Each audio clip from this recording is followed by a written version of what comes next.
In total, I've been in prison 5 times, sentenced to approximately 20 odd years in prison, and I've also received 21 strokes of the cane in Singapore. It is or was the headquarters of the biggest gang in Singapore, or secret society in Singapore. Okay, I started taking drugs when I was 13, went into prison for the first time at the age of 22. In total, I've been in prison 5 times, sentenced to approximately 20 odd years in prison, and I've also received 21 strokes of the cane in Singapore. Bruce Matthew, a reformed gang member, is pointing out places that were once brothels and opium dens. While Singapore is now revered for its orderliness and one of the lowest crime rates in the world, it was not so in the past.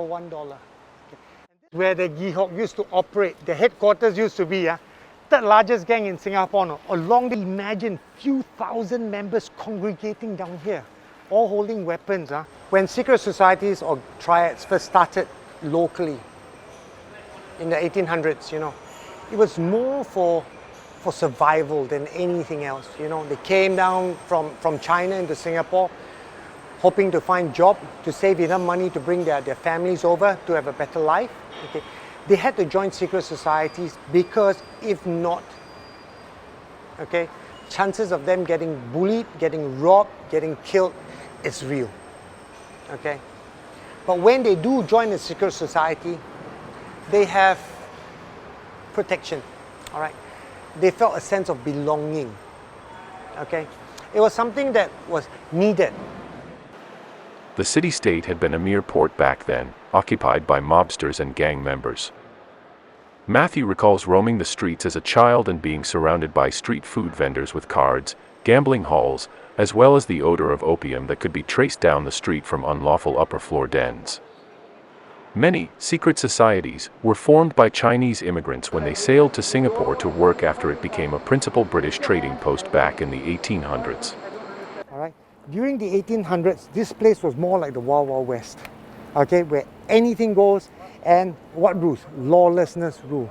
The next lane, the next alley, but you come from a totally different dialect group. And just like gangsterism was a very big problem in Singapore. The large influx of immigrants from China caused Singapore's population to grow rapidly. Now, the descendants of these immigrants make up a large percentage of the citizens in Singapore. Compared to secret societies nowadays, it's more of, creating mischief and chaos. All right? Not out of a sense of need, for Singapore, I mean. Chinese immigrants were forced to become members of secret societies in order to avoid getting bullied, robbed, or killed. The societies would become a large part of the Chinese immigrants' lives. They would also come to be known for human trafficking, kidnappings, prostitution, many violent riots, and the opium trade. Ironically, these societies could hardly be considered a secret and attracted around 68,000 members by the end of 1889. New laws and crackdowns were introduced some decades later to clean up the city and to reduce the power that the gangs possessed. Although they are called secret society, believe you me, they are not very secret. The police force knows about them. All right. I think the best term to describe them would be street corner gangs. Singapore has since transformed into a leading financial hub. I've seen all these buildings, I've walked past all these buildings, but I have actually never known all these buildings until my tour guide Bruce, he went through with us like what this used to be, which you would never imagine it used to be a brothel.